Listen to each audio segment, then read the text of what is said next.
प्रस्तुत करने की पूरी कोशिश भी की है आपने, क्योंकि प्रोमो से हम जितना समझ पाए उतना। तो शो के बारे में पूछने की ज़रूरत तो नहीं है, पर फिर भी थोड़ा बताइए कि किस तरह से इस शो को तैयार करने की शुरुआत की है और क्या बताना चाहिए। शुरुआत तो इसकी 2 साल पहले हुई।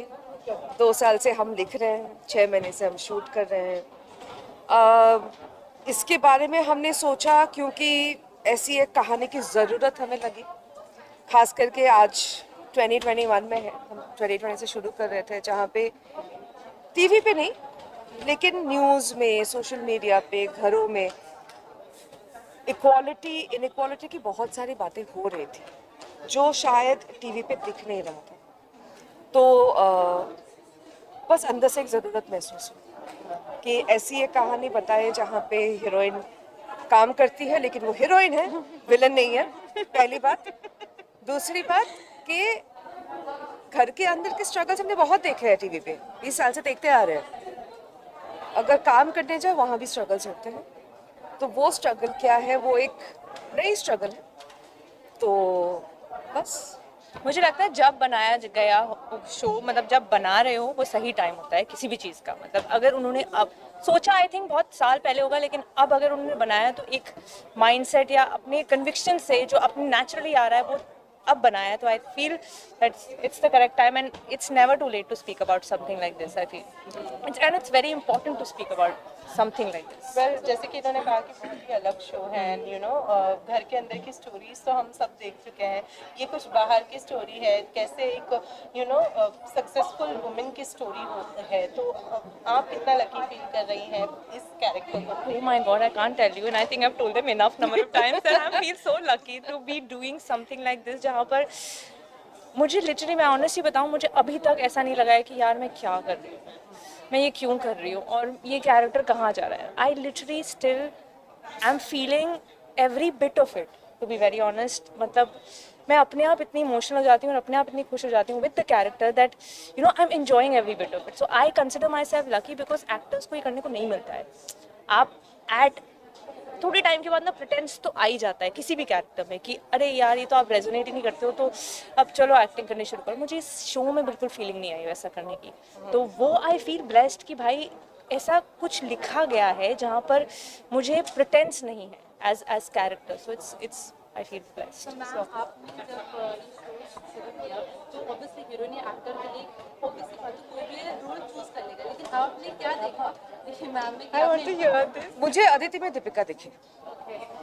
It's just that much. मैं अभी किसी और को ही बोल रही थी कि 8 मिनट का ऑडिशन दिया था इन्होंने, एक सीन था, 1 टेक था मेरे ख्याल से, वो दीपिका थी। जो लिखा था वो एग्जैक्टली वही था। So that was it. I mean Aditi और मैं एक दूसरे को पहले से नहीं जानते हैं। And actually, पता है, for her also, she had taken that chance, which I am thankful for, because हमेशा टीवी में ऐसा होता है कि अगर आपने कुछ टाइप के रोल्स किए होते हैं तो लोग हमेशा आपको वही टाइप के रोल्स देना पसंद करते हैं, बिकॉज उनको लगता है ये तो कर ही लेगी। तो मैंने काफ़ी नेगेटिव किया था, from that image to what she has given me is a different thing only. तो वो एक टाइम तक तो मुझे समझ ही नहीं आ रहा था कि ये मुझे मिल गया। How can I be that lucky? तो वो एक चीज़ थी। एंड जब मैं इनसे पहली बार बनी थी, आई रिमेंबर मैं इनसे बात कर रही थी कि मैं नोज पिन रख लूँ, तो बोलती तुम्हें जो करना है करो, तुम्हें कितने लंबे बाल रखने हैं तुम उतना, तुम्हें जो लग रहा है तुम करो। तो मुझे ना वो एक टाइम पर प्रेशर भी फील हुआ कि यार ये तो बहुत ही ज़्यादा कॉन्फिडेंस आ गया है, मतलब कि कोई बंदा मुझे इतना, तो वो भी एक प्रेशर था अपने ऊपर कि भाई आपको अच्छा करना है, बिकॉज एंड आपको उस बैगेज से बाहर निकलना है जो आपको लोग हमेशा देखते हैं टीवी पे। तो I feel grateful for that, to be very honest. Sir and ma'am, ये शो का माध्यम है कि वुमेन एम्पावरमेंट को जो लेके स्टीरियोटाइप थोड़ा बहुत चेंज करने को लेकर है, राइट? तो ये इवेंट के दौरान भी जब ये चल रहा था तो पीछे एक जन बोलते हैं कल से मैं भी घर पे बैठ जाता हूँ, तो क्या आपको लगता है इस शो के दौरान थोड़ा बहुत कॉन्सेप्ट चेंज होगा उसके रिगार्डिंग? क्या लगता है?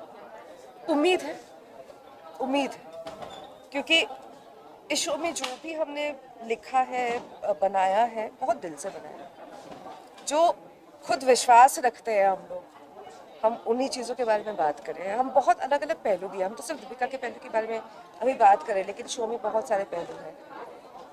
वो जो अगर जस्ट कि ये शो अगर एक कपल देख रहा हो और हस्बैंड बोले यार कल चाय मैं बना दूंगी, वो भी हमारे लिए बहुत है।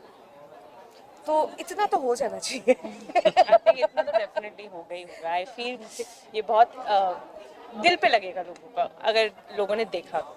या ज़रूर जानना चाहूँगी रोल प्रिपरेशन की अगर बात की जाए तो कोई प्रीवियस कहीं से आपने कोई प्रिपरेशन के लिए तैयारी की हो, ऐसा कुछ अपने एटीट्यूड में या किसी भी चीज़ में जो एक डॉक्टर हमेशा कैरी करते हैं अपने साथ, ऐसा कुछ? मतलब यस हाँ, हमको बोला गया था कि ग्रेज एनाटमी करके जो है एक शो है उसको आप देख लीजिए, that's something which what we are trying to make. अब हम भी एक्टर्स, हमें पता है कि कोई ऐसा बनाता तो है नहीं, ठीक है, it's gonna be like okay. तो मैंने वो देखा, फिर when I read the script and उसमें जो मेडिकल टर्म्स थे तो मुझे लगा हाय राम, ये तो सच में ही वैसा बन रहा है। And then when we started shooting and then we were the shot taking and everything, how it was happening, it felt like you know हम cheat नहीं कर रहे हैं, and it felt like they are not cheating us by telling कि हम ये बनाने की कोशिश करें, they literally are trying to make something which is very realistic. We had a doctor on set. Yeah. तो जो जितने भी आप cuts देख रहे हो during the operation procedures, everything including gloves पहनने से लेके आप जब वो जो smock वगैरह जितना भी पहनते हो, we had a doctor on the set, so somebody who's a surgeon himself. Yeah. So And we have a surgeon helping us with the writing. Writing के टाइम पे भी वी आर सर्जन, सो जितने भी हम लोग ने डिजीजेस डिस्कस किए हैं, everything is authentic, we haven't taken any liberty. मतलब हम दोनों को ना यही लगता था कि किसी डॉक्टर ने देख के बोला यार ये तो ऐसा नहीं होता ना, तो बहुत बेइज्जती हो जाएगी। There was only one thing, ऐसे कोई डॉक्टर हमारे यहाँ नहीं है कि अदिति ऑपरेशन थिएटर के बाहर आती है और बोलती है तुम्हें दवा की नहीं दुआ की जरूरत है, except that we have everything. So that way हम लोग authentic नहीं है to अपना whatever we've seen in the entertainment industry. And also एक बहुत ही अच्छे मुद्दे के बारे में इसमें बात की गई है कि आप जब डॉक्टर्स होते हैं उनको आप गॉड की तरह मानते हो, ठीक है, आप उनसे एक्सपेक्ट करते हो कि ये तो आपके फैमिली मेम्बर को बचा ही लेंगे, नहीं बचा पाते हैं किसी वजह से, it becomes a difficult situation.